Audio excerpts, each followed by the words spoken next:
8 من أغرب الصدف اللي حصلت على مر التاريخ. خلال الحرب العالمية الأولى حاولت سفينة ألمانية اختراق حصار كان معمول على الجيش الألماني من خلال التنكر بهيئة السفينة البريطانية كارمينيا، بس لسوء حظ الألمان أول سفينة بريطانية رصدت السفينة الألمانية كانت نفس السفينة اللي هم متنكرين في اسمها، أيوة كارمينيا. وده كان في أول يوم إبحار للسفينة الألمانية المتنكرة، وفشلت خطة الهروب من الحصار. سنة 1941 فتح 3 علماء سوفييت مقبرة واحد من زعماء الشعوب التركية اللي اسمه أمير تيمور في مدينة سمرقند عشان يفحصوا رفاته. لما فتحوا المقبرة لقوا رسالة مكتوب فيها: عندما أقوم من الموت سيرتعد العالم. مش بس كده، دول لقوا رسالة تانية مكتوب فيها: من يفتح قبري سيطلق العنان لغزاة أفظع مني. بعد 3 أيام بس من بدء نبش القبر غزت ألمانيا النازية الاتحاد السوفيتي بأكتر من 4 مليون جندي في أكتوبر 1942.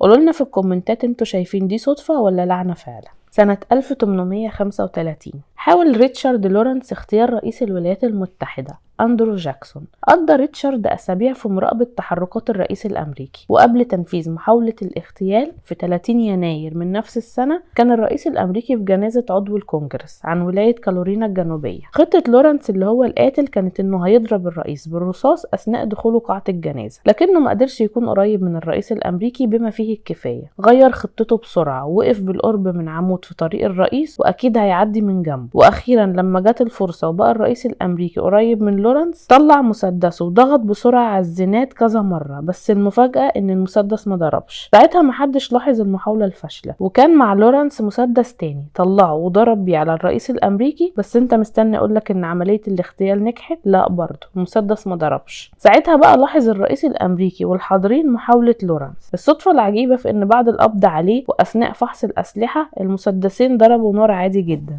وكانوا مفهومش أي مشكلة، بس الأكيد انهم اكتشفوا بعدها انه مختل نفسيا وغالبا من التوتر ما تحكمش في المسدس. يوم 22 يونيو 1953 وخلال الحرب الباردة لقى الطفل جاك اللي كان بيشتغل في جمع الصحف ان النيكل اللي اخده مقابل شغله وزنه خفيف جدا، ولما حاول يعرف ايه ده رماه على الارض. اتفتح النيكل عشان يلاقي جواه مايكروفيلم مع سلسلة من الارقام المطبوعة. حكى لصديقته اللي بيكون والدها ضابط شرطة، وبعد وصول الخبر لمكتب التحقيقات الفيدرالي حاولوا بكل الطرق يفكوا شفرة المايكروفيلم والأرقام ولمدة 4 سنين متواصلة، بس ما وصلوش لأي نتيجة لحد ما قرر واحد من عملاء المخابرات الروسية الانشقاق عن جهاز المخابرات الروسي سنة 1957 وتعاون مع مكتب التحقيقات الفيدرالي وزودهم بالمعلومات والشفرات اللي محتاجينها لحل الرسالة بمقابل مادي كبير جدا. وأخيرا تتحل الرسالة وتطلع مجرد رسالة شخصية لعميل روسي كان جديد في الولايات المتحدة بترحب بيه وبتأمره بالاستعداد.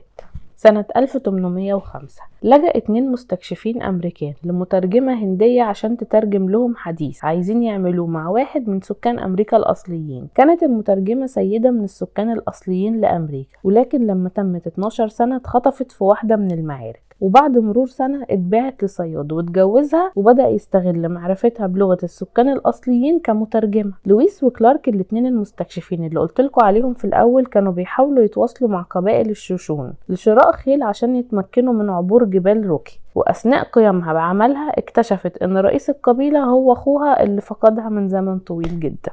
كان الملحن النمساوي أرنولد بيتشائم من رقم 13 لدرجة انه بيقول عليه A12، ولما تم 76 سنة ولانه حاصل جمع الرقم 6 مع الرقم 7 هو 13، كان بيفضل في سريره طول يوم 13 من كل شهر حرصا منه على تجنب اي خطر في اليوم ده. ولكن لان محدش بيهرب من قدره اتوفى أرنولد يوم 13 يوليو سنة 1951 قبل منتصف الليل بدقايق.